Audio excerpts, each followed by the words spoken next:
Ahoy, everyone. Wyatt Claypool here, back on the whiteboard again to talk about the Calgary mayoral race and where all the candidates currently stand. Good news, it does not look like incumbent mayor Jyoti Gondek is going to be winning this one because, my goodness, if you are in third place as the incumbent, sorry, it's just not in the cards for you. The other good news about the race is that we could actually have a conservative mayor of Calgary. And no, I am not talking about Jeromy Farkas. After he lost the 2021 Calgary mayor's race, his brain broke and he decided that he needs to become mayor. It is like an addiction. And so he's turned himself effectively into Naheed Nenshi and Gondek combined. He just kind of took from their sort of platforms and their styles and is now running a campaign based on that sort of more left-wing philosophy. He used to be good and he just stopped effectively. I need to even show you I've showed this in another video. This is what his campaign team looks like. The two people in masks sitting next to him, and there are many, many photos of them like this. They wear them still at current events. Those are, in fact, his managers. And I even had one person with the guy on the right wearing that mask. Someone said, well, maybe his grandmother or his mom is sick, and so he's doing it for her. He has a flower embroidered like hazmat mask. That's because he's woke. That's the only thing that means. Those two people I don't think are just the two people who happen to be the super immunocompromised campaign team that Farkas hired. But regardless, let's jump more into the numbers in just a second for this race. But before I do, guys, I just want to remind you, if you like the show, make sure to leave a like on this video, subscribe if you're not yet a subscriber, help me reach 100,000 subscribers, and also leave a comment on what you think, especially if you're in the city of Calgary. And it would be, I'd be kicking myself if I didn't do this, guys. If you live in Calgary, please vote for Sonya Sharp if you're conservative. She's actually fairly conservative on most of the issues, and she's very conservative when it comes to things like crime. And Jeff Davison can't win, and Jeff Davison is not even conservative. He literally voted almost 1-to-1 with Naheed Nenshi and Jyoti Gondek on council back when he was a councillor between 2017 to 2021. His campaign team is in deep denial of this, but it's just true, which is really funny because some of them worked for Farkas last time. So it would have been like their part-time job going around telling Jeff Davison supporters that he's too liberal, because Jeff Davison ran in 21 and he came in a distant third place back then. And now he is back in a distant fourth place with 9%. Now, I'm going to be very clear. This is a poll from ThinkHQ, which the owner of Mark Henry also worked with Communities First, which is not Jyoti Gondek's, which is Sonya Sharp's party. Now, I would say though, so these are the stats I'm looking at. This actually does have a good sample size of 1,200. My thing is that if you're Mark Henry, you're not going to do a poll that's completely inaccurate to the actual race because you're in the polling business. If you have a poll that's wildly inaccurate, you may start losing contracts because you cook data. People in the polling industry, unless you're like the guy who runs Ecos, Frank Graves, you're not cooking numbers. You might not have great numbers, but you're not cooking numbers unless you're a complete hack. And ThinkHQ is a veteran firm at this point. So right now, though, we have Jeromy Farkas leading with 20% in this poll, 17% with Sonya Sharp. We have 16% for Jyoti Gondek and 8% for Jeff Davison. You also have Brian Thiessen, who is another progressive union candidate at 6%. And then I believe other candidates are at 4 or 5. The thing about this poll, though, that means that the race is going to stay competitive right up to the end is that there was 27% people who are undecided, which is quite a number. That means even the leader doesn't even have as many people saying they're going to vote for him as are currently undecided. And so far, and this has been through all the polls, the person who has gained the most has been Sonya Sharp.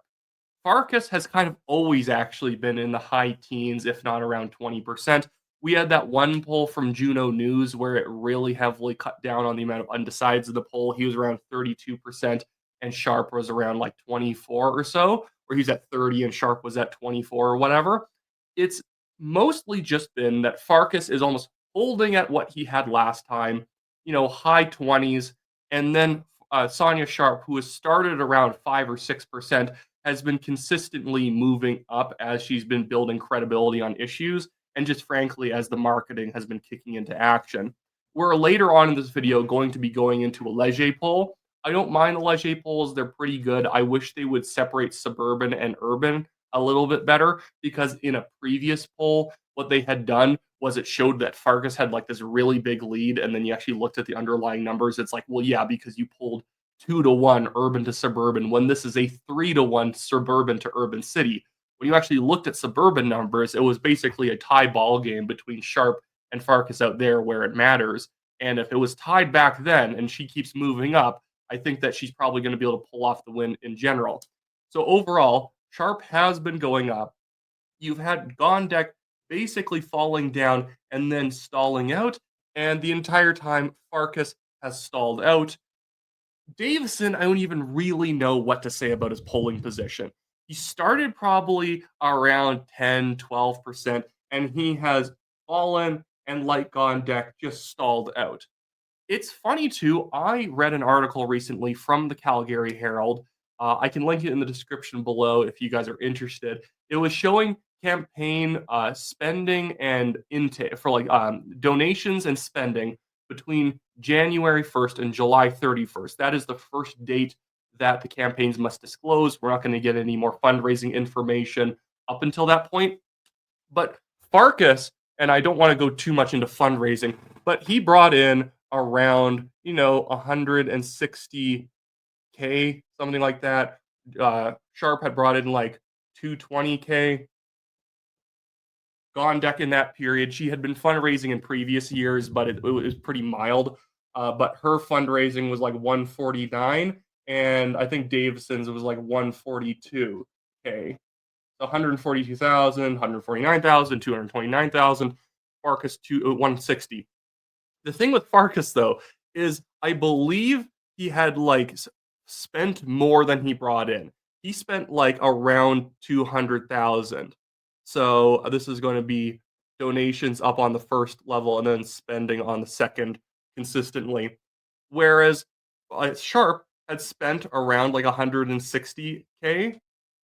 You had Gondek, I don't remember what her spending was, but with Jeff Davison with 142,000, 149,000, around those numbers. I'm not entirely accurate here, but I'm generally accurate. With this kind of mid 100,000 that he brought in, he spent like $229,000 in that period, and I haven't noticed a cent of it anywhere. There is no evidence that the man is even in the race. Like, he has signs out. I mean, like, he has weird Twitter trolls harassing me, like literally saying I should have been shot instead of Charlie Kirk, posting my phone number on the internet. He has that going for him, but Jeff Davison feels like the fake conservative Kamala Harris of the race. His entire spending is on like staff. I don't notice where are the YouTube ads, where are the Facebook ads. I think his page only has like 1,000 followers on it, and I'm like wondering where all the money went. But whereas right now, Sonya Sharp has cash on hand. I will assume, I think Gondek does in fact have cash on hand.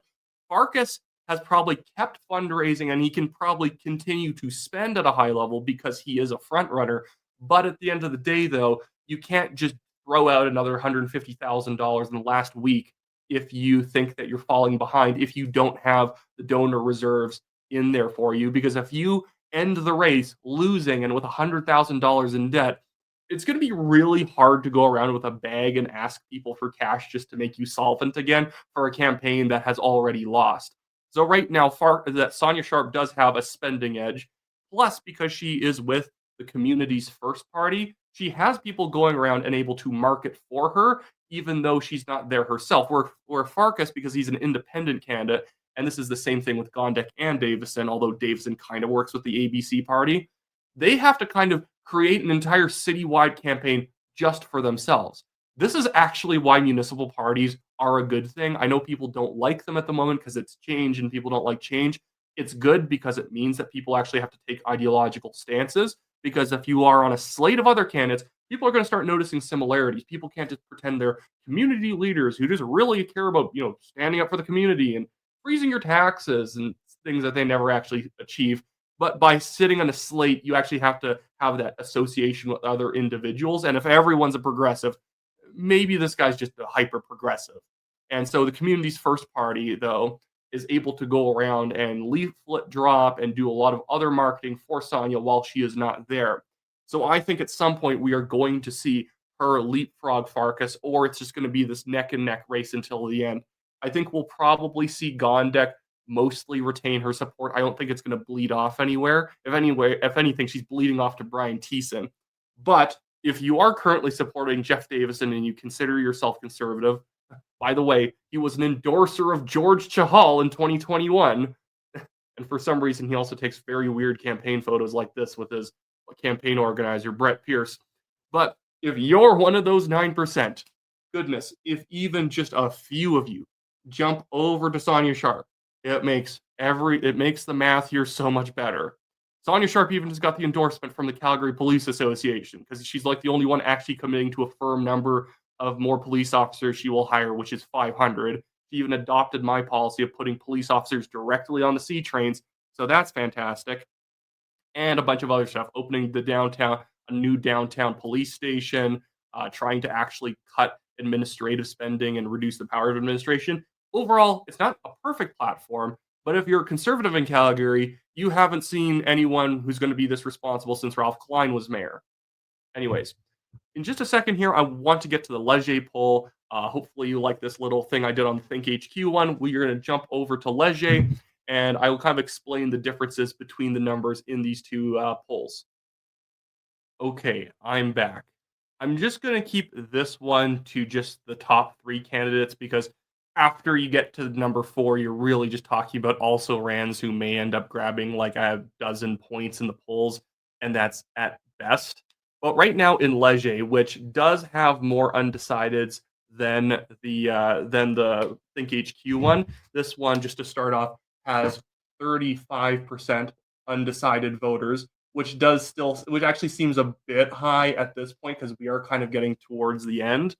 But this poll also has Mr. Farkas leading by a little bit less, though. This one has him leading with 16%. We have actually Gondek in this one coming second place, and this is where I'm going to explain the difference to you and a little bit of why she'd be higher here but not in the other one. Oh, that got in my way right there. Look at that poor planning, Wyatt. But you get the point, guys. She is at 14% in this poll. And then we have Sonya Sharp in third place in this one with 11%. Now, I would say, mind you, in this poll for Leger, we are having not only what is a smaller sample size, but a more urban sample size based on the numbers they put in their previous poll. I've read through this one. They do not actually show a separation between urban and suburban. And so, based on what I had seen last time, because when you looked at the last poll, it put Sharp at only like 4 or 5% in urban, but in suburban she was at like 14%, 13%. So if she's 11%, I would assume then if we looked at her suburban numbers, she may be more like 17% or 18% and then 6 in an urban area. Whereas Farkas in previous polls had actually been doing, in fact, maybe a bit better in urban than suburban, but he was only winning the polls because of kind of an iffy urban to suburban mix. It doesn't mean the poll is bad. It just means that you have to take that into account when you read it. So this has actually shown since the last Leger poll, although remember, take it with the grain of salt that this is a bit of an urban-suburban issue between, like there's a bit of an urban-suburban mix-up right here. We've had Farkas go up by 2% since the last poll. We've had Gondek fall by 1 point, and we had Sonya Sharp go up by 3%. Now, I actually think a lot of Farkas's lead is based on the idea that he's still the conservative from last time. I've had people talk to people in the police union, the police association, who they actually were, as just kind of street level cops, going to go for Farkas because he was the guy they voted for last time. And I had someone talking to them who literally sent my video around like group chats and whatnot, and I can tell because my video somehow, like my video on Farkas from a couple weeks back, suddenly got like another 500 views overnight. And I did hear as soon as people saw that, they're like, okay, not voting for Farkas anymore. And so I think that as Farkas is going to gain momentum off of Gondek bleeding off a little bit, I don't think she's going to fall that much. There is always that incumbent rigidity, no matter how much people like you. But Gondek is really who I would label as the Lori Lightfoot of this race. If you don't know who Lori Lightfoot was, she was the former Chicago mayor who, in I believe it was like the 2021 Chicago mayoral election, got absolutely blown out. I want to go find that for you guys. Oh no, it was 2023. I need to bring this up on screen. It was funny. She did absolutely terribly, and her disapproval numbers are pretty similar to Jyoti Gondek. So it basically breaks down into first round and second round for Chicago mayor, and she didn't even make it to second round. She got 16.81% of the vote. I am going to go off on a limb and say that, especially in a field as crowded as the Calgary mayoral election, because it's not just Farkas, Sharp, and Gondek, it's Davison, it's Thiessen, it's Graham Jaeger Graham. What's his name again? I'm trying to figure it out here. Gustafson. There you go. Jaeger Gustafson. You have Grant Pryor, Jeffrey Clausen. You just get always a big cavalcade of people. Sarah Elder's running, who was formerly the co-chair of Farkas's campaign. I don't know what the heck is going on there. But with all these people running, I think that with Gondek's unpopularity, her approval is only like 30%, which is pathetic. Her approval rating is 30%, and usually you're not going to get 100% of the people who approve you voting for you unless it's just a two-horse race and you actually may be able to exceed your approval because it's you or the other guy. I think with her, she's going to have the Lightfoot effect where there's a bunch of candidates. So even the people who approve of her, which means the people who like somewhat are okay with her mixed in there, those people will go somewhere else. Those people will go Brian Thiessen. Those people will go Farkas. They may even go Sharp just because they voted for Gondek under the false pretense he was going to freeze taxes last time. Now they actually have to find a real conservative this time. She's going to bottom out pretty hard. I think she has a ceiling at 20% at the highest. So I genuinely don't think that Gondek can even win at this point. If you're struggling just to be in second place, and frankly, in more accurate polls, because this one only has like a sample size of like 500, 500 is not even that bad, but I'm saying the Think HQ one has 1,200. When you're struggling as the incumbent, you're losing. I'm sorry. Sorry to Gondek. You're a bad mayor, but I'm still sorry. Anyways, so that should be it for me today, guys. Again, if you're in the city of Calgary, please go get yourself a Sonya Sharp sign. Link in the description below and pinned at the top of the comments. Better do it. I think we've actually had from this channel I think around 1,000 of you have gotten signs for Sharp.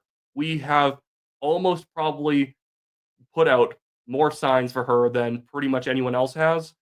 Actually, no, easily. We actually probably have placed more than 1/3 of Sharp signs around the city, potentially. I'm not going to give myself that much credit. Maybe we've only done 500 or 700, but you guys have been fantastic, and I will see you guys all next time.